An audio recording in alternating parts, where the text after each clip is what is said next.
You ask Tiger to solve. This deals with linear equations with one unknown. The final result is L equals 1 over 20. Let's solve it step by step. Simplify the expression. Find the lowest common denominator. Multiply the denominators.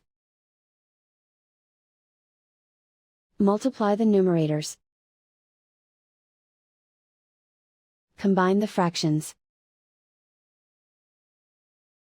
Combine the numerators. Find the greatest common factor of the numerator and denominator. Factor out and cancel the greatest common factor. And so the final result is L equals 1 over 20.